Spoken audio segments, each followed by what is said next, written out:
Hi friends. അപ്പം ഇന്നത്തെ എൻ്റെ വീഡിയോ എന്ന് വെച്ചാൽ എൻ്റെ ട്രീറ്റ്മെൻറ്റിന് മുന്നേ ഉണ്ടായിരുന്ന എൻ്റെ സാഹചര്യങ്ങളെ കുറിച്ചും ട്രീറ്റ്മെൻറ്റിന് ശേഷം എന്ത് പറ്റി, എന്താണ് ഇങ്ങനെ ആയി എന്നുള്ളൊരു സാഹചര്യങ്ങളെ കുറിച്ചും ഒക്കെയാണ് ഞാനിന്ന് പറയാൻ ഉദ്ദേശിക്കുന്നത്. നമുക്ക് ഒരു ഒരു കയറ്റം ഉണ്ടെങ്കിൽ ഉറപ്പായിട്ടും ഒരിറക്കവും ഉണ്ടാകും എന്നുള്ളൊരു തെളിവാണ് എൻ്റെ ജീവിതത്തിലുണ്ടായത്. എനിക്ക് കുറച്ച് പേരൊക്കെ കണ്ട് ചില പോസ്റ്റിലൊക്കെ കണ്ട് പറഞ്ഞിട്ടുണ്ട്. ഞാൻ ചേട്ടന് കണ്ടപ്പോൾ ഞാൻ ഭയങ്കര പണക്കാരനായിട്ടാണ് വിചാരിച്ചതെന്നൊക്കെ.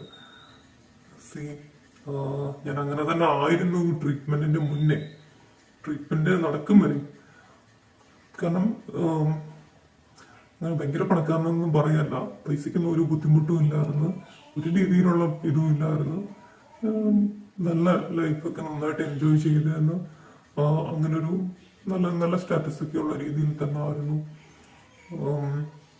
ഞാൻ ജനിച്ചത് വേറൊരു സ്ഥലത്താണ്, പക്ഷെ ഞാൻ വളരുന്നത് വേറൊരു സ്ഥലത്താണ്.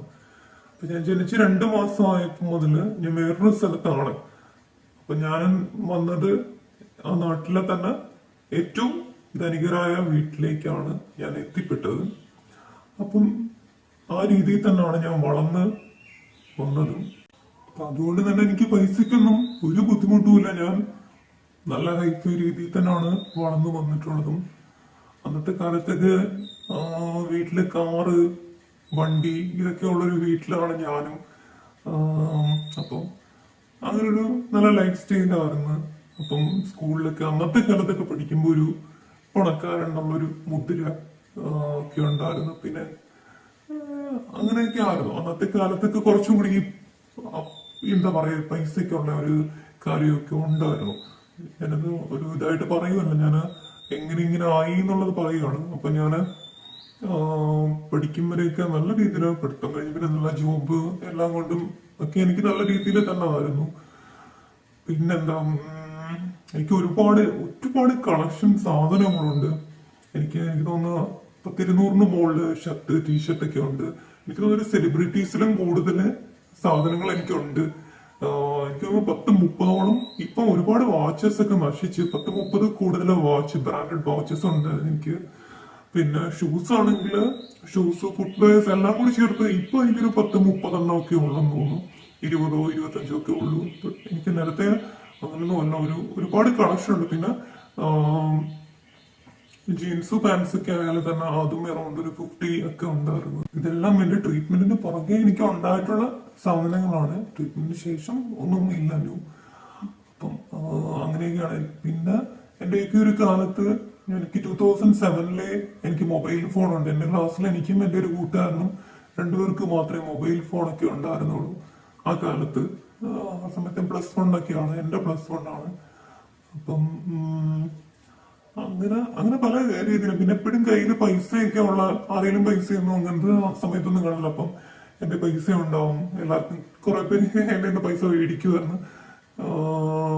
ഇപ്പോഴും ജോബ് സമയത്തായാലും ഇപ്പോഴും എന്റെ കയ്യിൽ പൈസ മേടിക്കുന്ന, കടം മേടിക്കും, കൊടുക്കും, അങ്ങനെയൊക്കെയുള്ള പരിപാടി ഉണ്ടായിരുന്നു എനിക്ക്.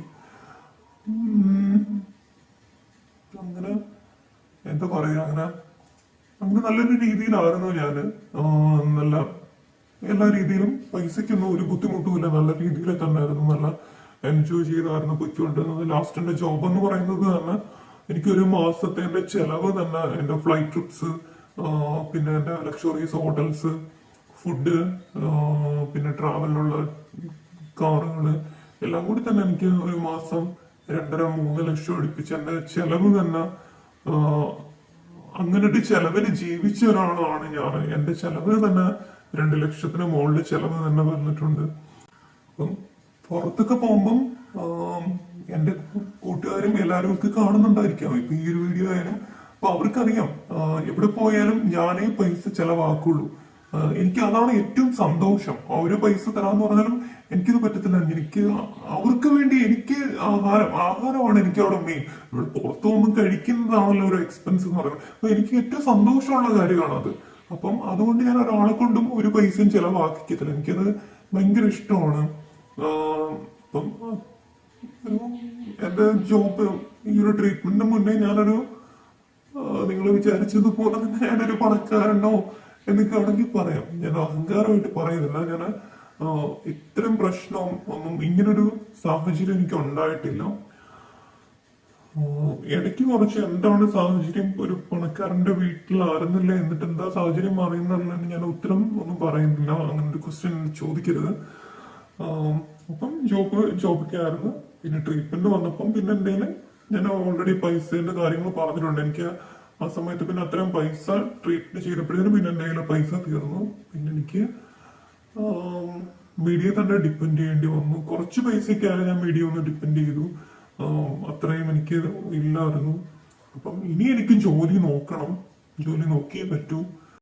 എല്ലാരെയും മുമ്പ് ഈ പണക്കാരനായിട്ട് നിന്ന് ഞാന് ട്രീറ്റ്മെന്റിന് ശേഷം ഇപ്പം പാപ്പരായി, ഒന്നുമില്ലാത്തൊരവസ്ഥയായി. എനിക്ക് ജോലിക്ക് ഉടനെ തന്നെ പോകണം. ജോലിക്ക് പോയി പൈസ ഉണ്ടാക്കണം. എന്തെങ്കിലും ഫ്യൂച്ചറിൽ ഇനി ആവശ്യം വരും. എനിക്ക് പൈസ ഉണ്ടാക്കി പറ്റൂ. എനിക്ക് ജോലിക്ക് പോകണം. എനിക്ക് സ്വന്തമായിട്ട് വീടൊന്നുമില്ല. എനിക്ക് വീടല്ല സത്യത്തിൽ എൻ്റെ ലക്ഷ്യം. എനിക്ക് പൈസ സേവ് ചെയ്യണം. ഫ്യൂച്ചറിൽ എന്തെങ്കിലും പ്രശ്നങ്ങൾ ഉണ്ടായാൽ എനിക്ക് പൈസ ഉറപ്പായിട്ടും വേണം. ആരെയും ഡിപ്പെൻഡ് ചെയ്യാൻ വേണ്ടി വരരുത് എന്നുള്ളൊരു പ്രാർത്ഥന മാത്രമേ ഉള്ളൂ.